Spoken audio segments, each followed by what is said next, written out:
So I'm starting to plank the hull. This is a really exciting stage to get to as all of that framework and battens starts to form an actual solid hull skin and we see the shape of the boat come to life. This is a cold molded boat. Now cold molding basically involves forming the skins of the boat similar to the way that a plywood is made, but we're actually doing this in the shape of the boat. In comparison to a plywood hull skin, cold molding gives us much more control over grain direction, which helps us to form the complex shapes that are involved within Temptress's hull. It also gives us full control over the glue line in between each layer of the planking, which is preferential in comparison to plywood sheets. If you saw any of the live stream in December, then you'll know that Andrew Berge, the master boat builder, joined me for a week and helped me out with the planking on Temptress. Passed on lots of great knowledge to me for how we undertake this process, and I'll share that with you guys over time as we work through both planking the sides and the bottom of Temptress.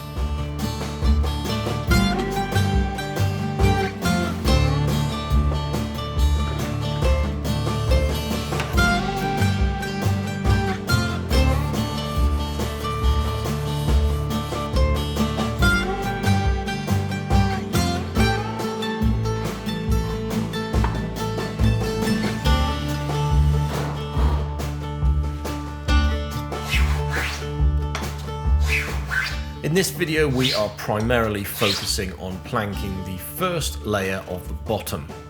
I'll walk you through the process that we use to lay out the planks, decide upon that angle, all the various markings that we need to transpose from the boat's structure through onto planking layer 1, and the process for getting those planks fixed in place and get the inside cleaned up so that it looks absolutely incredible.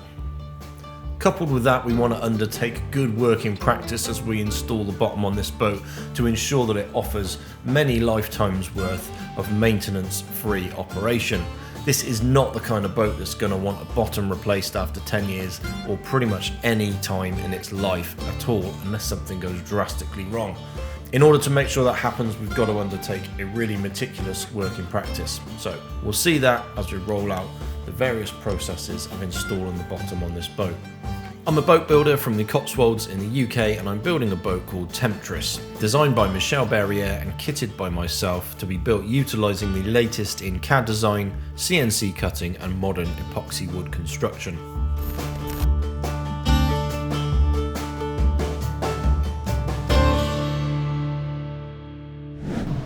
Yeah, I'd say 2 more.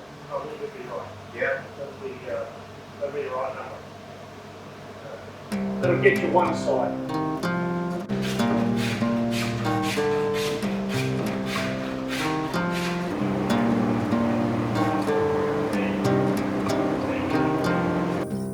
So the first job to do is to machine our stock for the bottom planking. That involves getting all the stock down, looking at the various different lengths that we've got and sorting all the different grades. All of this yellow cedar from Sykes Timber is an incredible grade, but there are a couple of things that we might want to just separate out for internal layers of planking versus the finished layers that we'll see inside, and that might be grain pattern or slight damage to the edge of boards, things like that. We're using yellow cedar for the first 2 layers of the planking, and I've had this sawn by Sykes Timber to 10mm thick. This is fine sawn, so it needs a very tiny pass on the sander just to get it down to the 8.5mm final thickness that we want each layer of the bottom planking to be. So we do a handful of runs through the sander as we face down this timber to what it needs to be finished at. Then me and Andrew start looking through the lengths of stock that we've got, and we try and work out which is going to be the best planking angle to put on the bottom based on the length of timber that we have. We can go get enough to get 2 out of 1, can't we, really? Is this one of the short ones? That's the next question. These 2 are the short ones. Don't use those. Yeah, there was 2 That's them. short, wasn't there? Yeah. This is our average length. Long way up the mix.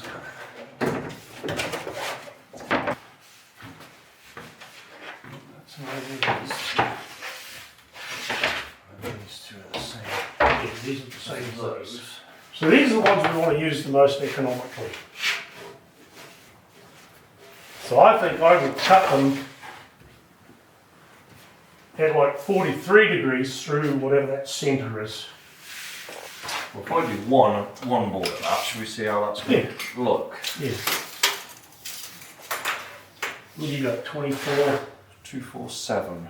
Yep, so there's 24.35.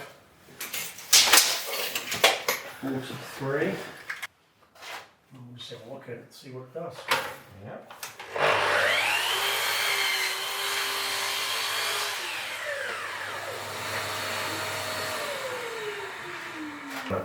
Oh, it'll make a massive difference to the usage of the stock, yeah. Yeah. Of course, layer 2 they're going to be a bit longer, aren't they? Because they're coming out a bit further. You can change the angle. Oh, okay. Doesn't Yeah, matter. flatten it out a touch more. Yeah. So we arrive at a planking angle that makes the most efficient use of our stock. So we take our average length of board, we find the centre of that, and then we work out which planking angle is going to mean that we can get 2 planks out of 1 board.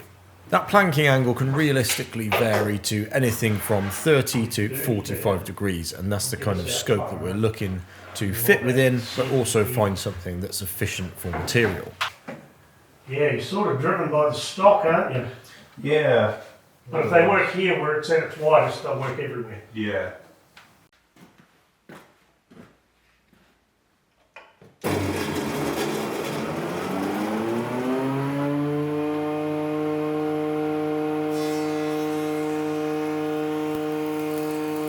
Once we're happy with the angle, we can chop a big load of stock that's going to allow us to do the main section of the boat. Now obviously this is going to vary as we get it forward, so we just want enough stock for now to get us through there. We can chop that rough angle through the centre of the boards, and then we can edge the boards to give them a nice good straight working edge.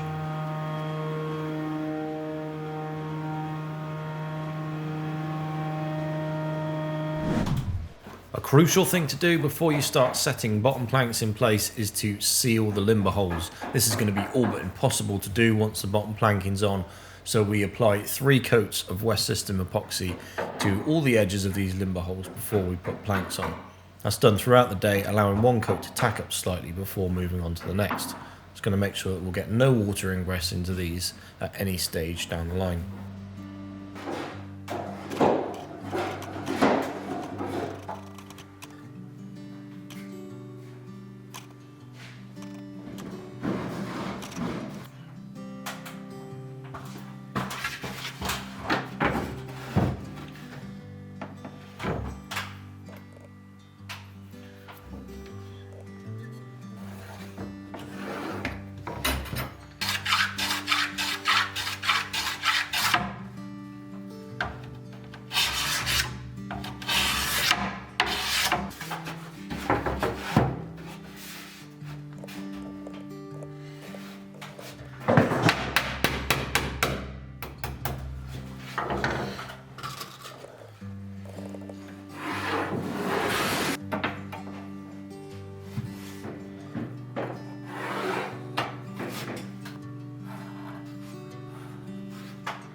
nicely lined the boat.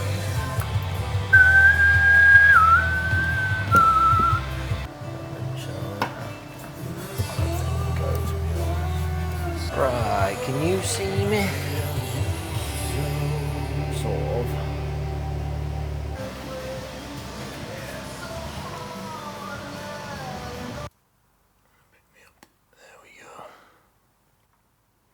Okay, so I'm steadily getting planks up into the forward end of the boat. Now, things are pretty straight in the aft end, but as we come forward, this chine is coming in. The angle between the keel and the chine is increasing, so this tapered end down at the bottom end of the plank is now constantly changing. It was fairly uniform back aft for maybe 10 planks or so, but now it's changing with every plank, so that's the main thing that I'm having to alter each time.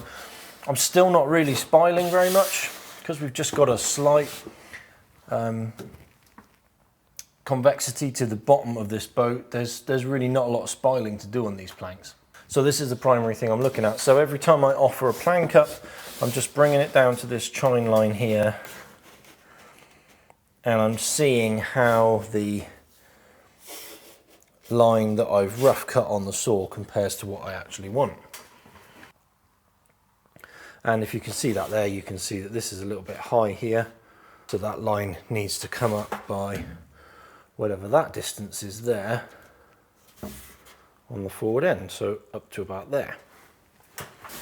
So I'll touch down this corner, measure the distance there, and we've got 5mm. So I'm going to take 5mm off that.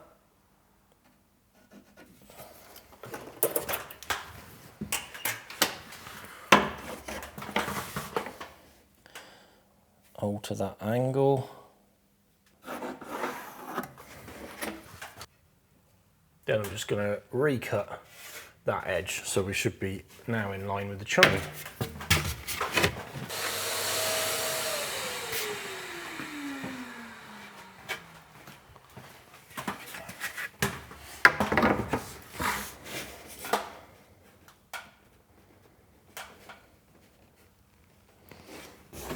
Okay, so that's got the angle correct that way. Now the other thing we want to just keep an eye on is the bevel on the back side of this.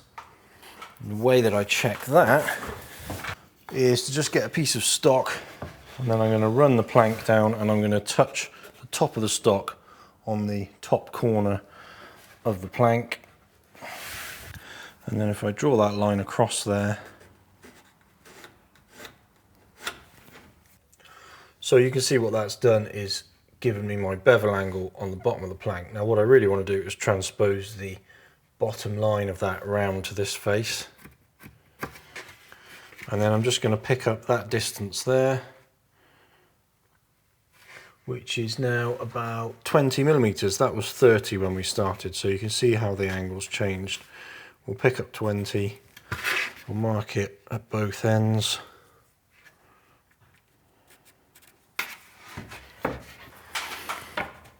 Strike a line between that.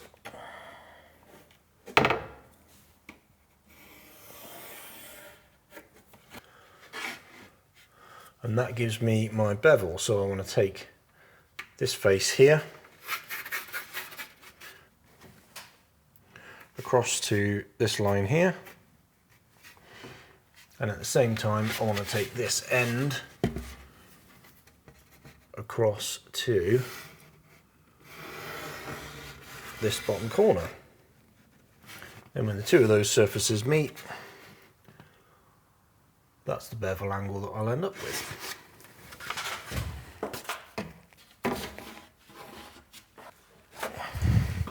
So I've been largely doing this in place on the boat, just clamping it down so that it's not flapping around the place.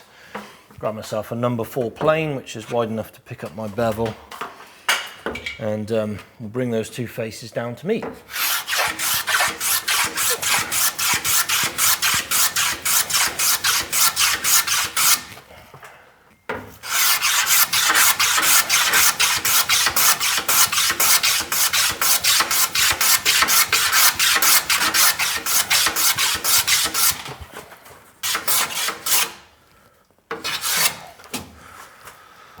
So I'll get somewhere close with the number 4, then I go over to my little apron plane and just do the final little, just to make sure it's nice and flat throughout the bevel. Any final little takedowns. So I've got the number 4 set fairly heavy, so I can just rip that material off quickly. I've got this set fairly light so that I can do a final adjustment, and it's nice and quick.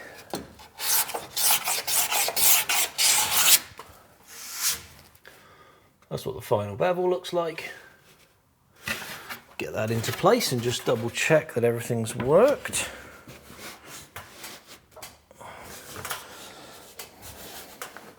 Yeah, that's seating really nicely. Fitting up against there well. And I'm happy with that, so I will get that tacked in place. Only need enough pins in this just to keep it down and flat.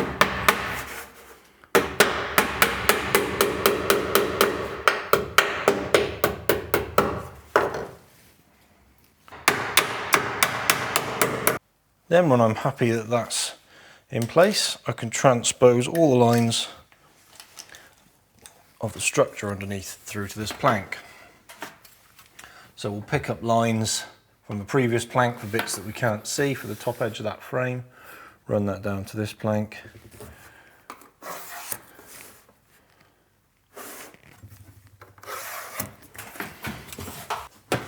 When we get it to the top here, because I'm at the extent of where I can reach to, I'll just drop the ruler off, butt it up against the side of the keel there. I'll line it up with the line on the previous plank, because this is not a place I can sight down directly onto.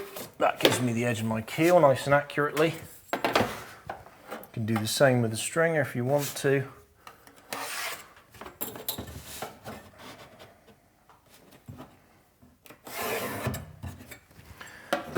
Pick up this chine line and we'll mark in red a no nail area where the limber hole is, because we don't want to be putting anything in there later on. So that shows you how this is changing. That was 5mm short up that end on this plank. That is now 9mm short, so we're changing quite a bit now.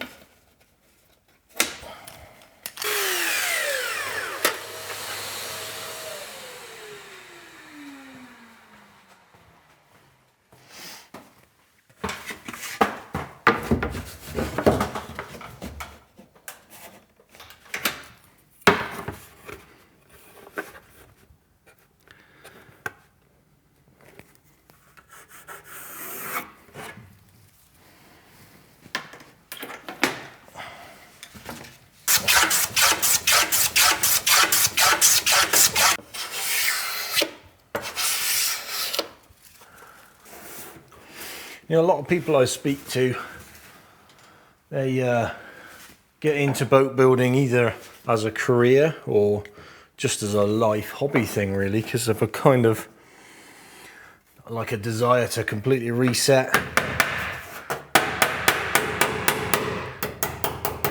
come away from the corporate world, or a job that they hate, or just a life that's got them like stuck in a hole. So many people seem to do that, and they pick boat building as a thing to get into, as I say, either as a profession or as a just a hobby to do, and come away from all that into this more kind of therapeutic state of working, I guess. I completely see why that happens a lot.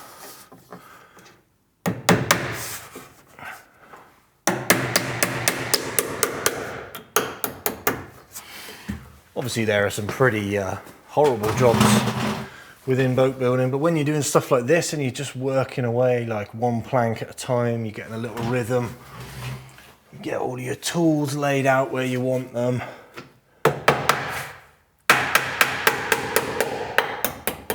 and you start to see the boat just evolve and come to life with a skin on it. It's the best thing in the world. What else do you want to be doing? It's great.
Now, if you're interested in building a Temptress for yourself, don't forget that we sell plans for this boat so that you can build it exactly as I am building it here. Those are in digital download form on the website, and you can access them with a whole fleet of support methods such as one-to-one consultancy. Obviously this video series that helps as well, but we also have hosted 3D models on the website so that you can have really good insight into the ways that you can build the boat. We also supply kits. I can supply kits from here within the UK, and we've got Andrew Berge, the boat builder that you saw me working with earlier in the video. He is now set up and ready to start issuing kits from within the US. He's based in Michigan, so he will ship the kits right out of there and cut them on his CNC machine. He's actually got a full Temptress kit now cut and ready to go, and it's in stock. So if there's anybody in Michigan or in the US at all that would like to build themselves one of these cool looking boats, get in touch with us or get in touch with Andrew, and he can sort you out with a kit and get you started right away.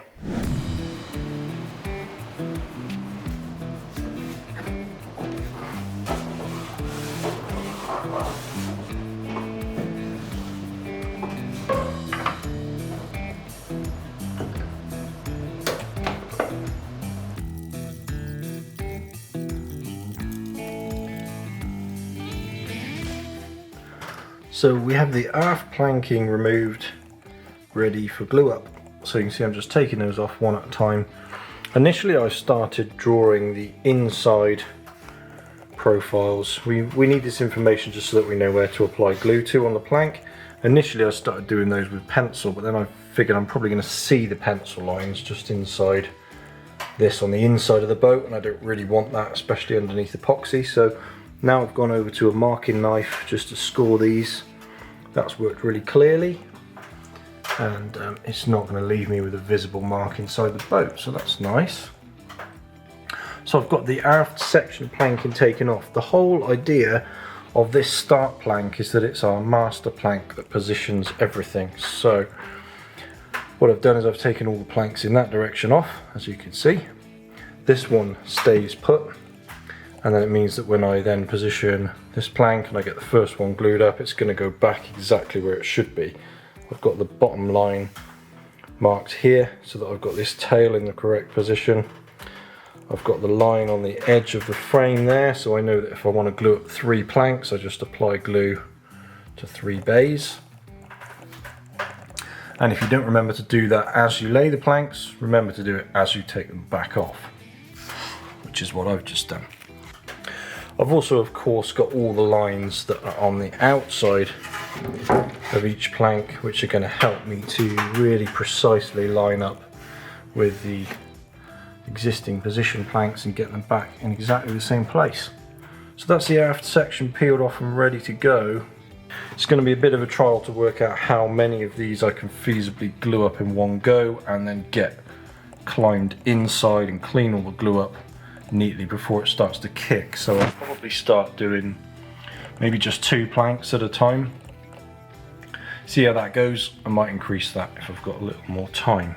So let's get some epoxy mixed up, get some planking bonded on this thing.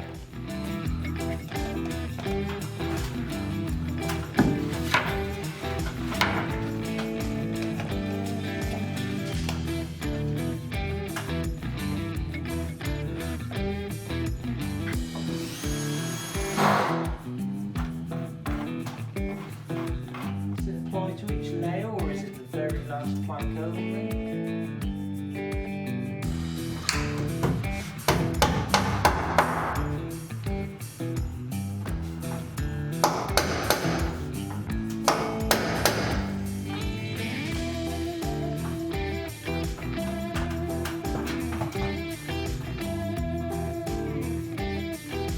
Change it once you've set it up, because you can't alter gears.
So I'm getting in a good bit of a flow with this now. I've glued up from the start plank all the way back down to the aft section.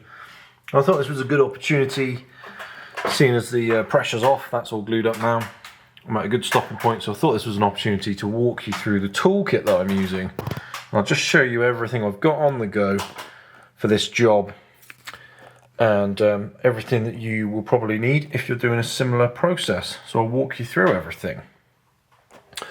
I'll go actually through the process. So I'm marking the underside of each plank from the inside of the boat around all of the framing.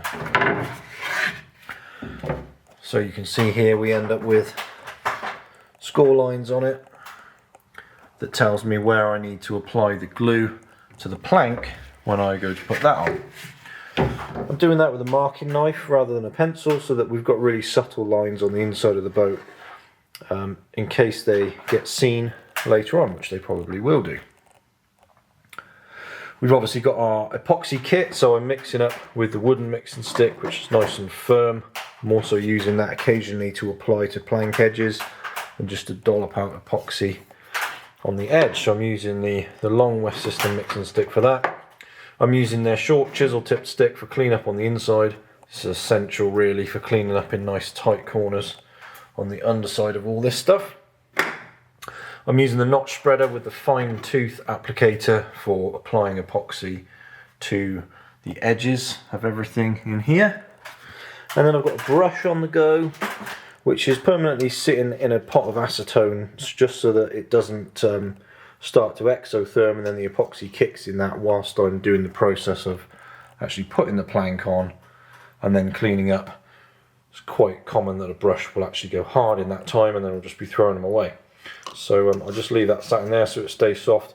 I make a point of giving it a good wring out and flicking all the acetone out of it before I start brushing that onto the plank.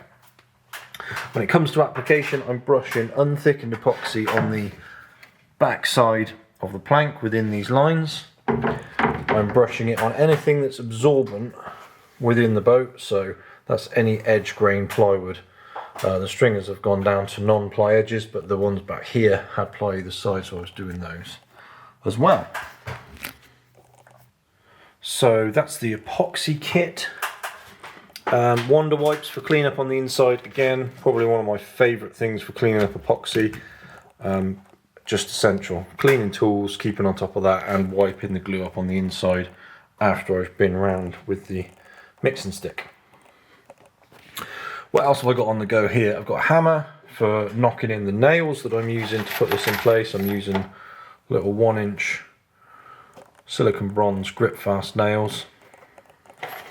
I've got a punch here as well, which I've actually ground some time ago so that the end of the punch is the same size or slightly smaller than the head of a grip fast. So this is just for punching these down below the surface once they are in place. That's because I'm going to need to fair the bottom of this, and I don't want to be hitting nail heads constantly, so we want them knocked down below the surface. Some planks are getting screwed pretty much just in this aft end here all the way down the keel from pretty much frame 10 back aft, and that is just because we're going to be drilling a prop shaft hole through here. We're going to be mounting the rudder, the shaft log, the shaft strut, everything in there, so we don't want to be hitting nails when we drill those holes. So all of those centerline ones are screwed up to there. The rest of the stuff is nailed, so obviously I've got a drill driver to drive those screws in. I'm using the same little pan heads that we used on the side planking with a washer just to spread the load out. I've got a little block on the go just with some 80 grit paper on it, and that's really just for stuff I find along the way that just wants knocking back a bit. Some epoxy in the vicinity of the limber holes that I coated that's still a bit shiny. We just want to scuff that off before we bond to it. Also on the kind of breaks between days, so this is a plank that I did yesterday. We've just got a bit of shiny epoxy up there, so we want to just knock that back before we carry on. So the 80 grits for that. Masking tape. I've got 1-inch masking tape that I'm just tucking over these tops of these legs here to stop anything bonding to those. And then I've got 50mm masking tape, which also combines with this handful of little wooden blocks. Now I'm using these. This was a bit of a trial, but it's working really well. This also works in conjunction with a rapid set CA glue that I'm using. This is for when you get a spring between planks. Now, the sections of the planks that are unfastened, so say from the stringer down to here, if it's a big run, sometimes you can get a bit of shift between planks. You can see there's a little bit of shift on this one. Wasn't quite enough for me to warrant putting a block on, but when it gets a bit more severe, you kind of want to get these flat, otherwise it's just going to create more work when it comes to fairing off the bottom and cleaning up the inside. So what I've done with these blocks is I've used the same technique that I've showed you guys before, where we put masking tape on one face of something, masking tape on another face, and then I use the CA glue to bond the two together. It means that when you need to take it off the following day, this just peels away. Now I've used this before on like fixtures. I've used it on the CNC machine for holding stuff down. I've used it for making temporary fences on the bandsaw. It's a technique I use all the time for temporarily sticking stuff together really well, and it works a treat. I've done this before by actually screwing through the planks when we did the Chris Craft, but I don't really want holes in the middle of this, so use that technique for that, and that's actually working really well. I will show you that at some stage. I've got a lot more planking to do yet. So that's what the 50mm masking tape is doing with these little blocks, plus the little instant set CA glue. That's pretty much it. That is my toolkit. That's what I'm using for the planking process. I'm currently doing 2 planks at a time. That's a nice manageable rate to get them coated, bonded in place, all the nails put in, get on the inside, clean all that off, and then move on to the next one. I'm using the 105-205 West System epoxy, which is out there, which is fairly quick, and yeah, 2 planks is manageable. Actually, here's a really good example. You can see this plank, it's actually a little bit high down here, but it's slightly sprung in the middle. So what we want to do when we glue that up is just to, doesn't take a lot of force, just push that down flush, and whilst that epoxy sets, just keep those 2 planks tied together in the middle of that span. So that's what I'll use those little blocks for. There's plenty of that going on, and it's going to save me a stack of time when it comes to fairing. So that's the toolkit. Press on.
Genuine question, does that count as a whiskey plank?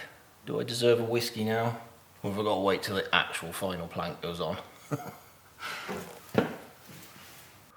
So, there's layer one of one side of the bottom.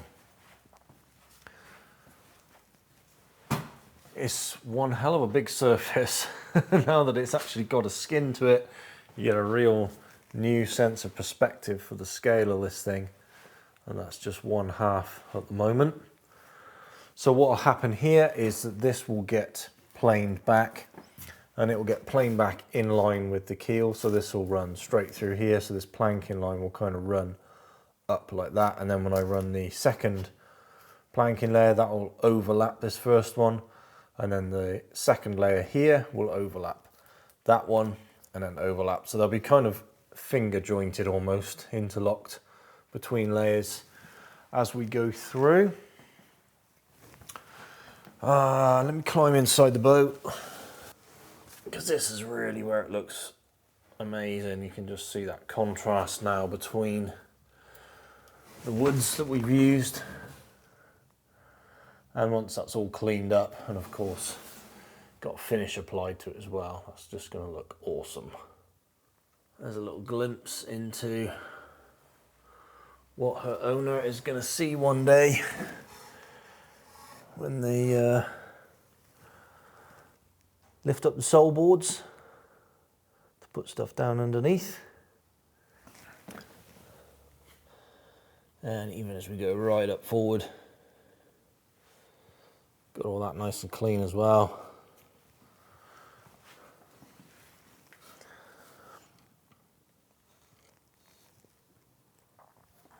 So we're looking pretty smart. I'm really pleased with how that's gone. I'll walk you through a little bit of what I've done with this planking. So I stayed at the same planking angle as we started with. So as I mentioned, we set this angle by dividing our typical stock length in half, and then we do the distance from there so that we can get 2 planks out of 1 piece of stock. And that angle can really realistically go anything from 45 degrees to the keel to kind of down to 30. And you might have heard Andrew say that when I get to the second planking layer, obviously these are going to be slightly longer because they're going to come out to like here. So what we'll do there is we're going to plank the second layer this way. We'll just drop the angle ever so slightly back so we can still get 2 of the longer planks from the same stock pieces. So I've stayed with that angle all the way forward until we get to here. You see these planks that are marked as tapered. Now, as we get forward, of course, the shape of the boat's changing, and if you stay at that angle, you end up with planks that are too shallow in their position. So I've tapered 3 of them here. As you can see, I've just taken 50mm off the width of the top of them, and you can see that they taper in. That just allows me to correct that planking angle and shift my angle up ever so slightly. As you can see, it goes from there to there over the course of those 3 planks. That gets us back on track, and then I stick with that angle for 2 more planks, 3 more planks actually, and then we stick with the same angle. But what I've done with this plank here is I've just split this in half. That's because we're starting to now follow the curvature of the stem, and there was a little bit too much cupping in that risk of splitting the plank, and it didn't want to lay particularly, so I've just run that up through the middle. So we've got 200mm wide planks there, all the rest are 200s except for the tapered 3. So that shows you what we've got. What we'll do next is we'll fair this off. We'll take out any little lumps and bumps. We'll just run a plane over that, and it'll be quite quick, to be honest. It's not going to take a huge amount. We'll do any tiny last little corrections to the planing surface just to make sure that that's absolutely dead flat along the chine line and along the keel line. And then we'll press on with layer 2, which will be a lot quicker because we'll be vacuum bagging layer 2. We won't be doing all these nails in it. And we also won't have to clean up the inside, which will be an absolute blessing.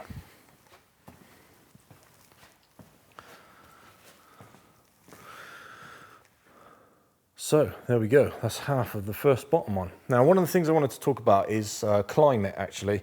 I quite closely monitor the climate in my workshop all the time. I've got this thing up here, which tells me temperature and humidity. Humidity in particular, we always want to try and keep that stable, and this is pretty much always between, I would say, 50 and 60 in my workshop. 60 is certainly the high end, and it's probably due to start to come down a little bit soon, but we've had a lot of rain today. I control that through this air source heat pump that we run, which does heating, but it also dehumidifies and then pumps all of that moisture away out the air. That's really critical to stopping stuff moving here whilst we're working on the boat and to maintain accuracy, but particularly critical with planking stage layer 1. All of these planks are on here, they're edge glued to each other. If you were to have a sudden drop in humidity levels at the moment, what you would see is that these planks would dry out, and because they're not going to give on the seams, they're going to split up through the middle, and we definitely don't want that. Once we've got layer 2 on, and these are cross bonded with a lot of opposing grain bonded on there, you're not going to see that happen, so it's not going to be so critical. But that's something that you want to consider if you were building something like this in an environment where you're likely to see fairly quick changes in humidity. So just a little consideration for you to think about there. There is real time in this planking process. I'm afraid you guys are going to be watching me plank this thing for quite some time now. I was doing 2 planks at a time, and I actually stuck to that all the way through. That's taken me around about an hour to do 2 planks. And that's just to glue up.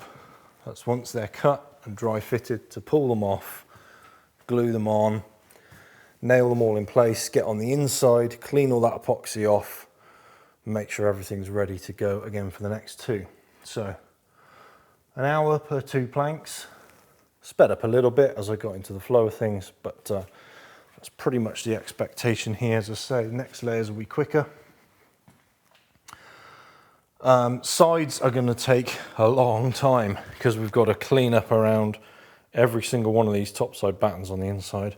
There's going to be a lot of time in that, so it's not going to be a quick process. You guys are going to be watching me planking for a little while, but I'll try and introduce some different stuff in each of the videos to show you new things. We didn't do any spiling in this video because I didn't really do any, to be honest, on that side. We'll do loads of that on the side planking, so there's plenty of time to cover that further down the line. Thank you for watching the video and sticking around to the end. I hope you found it useful and learnt some things about cold moulding. As I say, we've got plenty more of this planking to do, so I'll be able to show you guys various different things throughout the process as we progress. If there's anything else you want to see in those other videos, by all means let me know in the comments below, and I'll try and get those little tips and tricks factored in to the rest of the videos. I want to say a huge thank you to everybody that is supporting me and this project on Patreon. I do really rely on that additional support outside of YouTube revenue alone to make this project work. And with us starting to look into the hardware elements and sides of the boat that are going to come after we finish the woodwork, and actually before we finish the woodwork as well, things are going to start to get very expensive with this project, so I do massively appreciate any additional support that you guys can put in if you feel that you would like to. Aside from that, please just keep watching the videos and sharing them and telling anybody that you can about them, because the more views we get, the more all of this thing is going to work.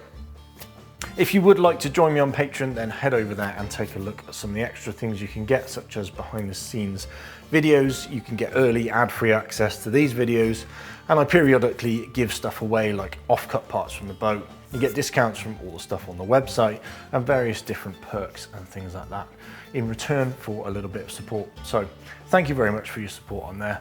So I hope you enjoyed that. I'll catch you in the next video when we'll be getting some more planks on the boat.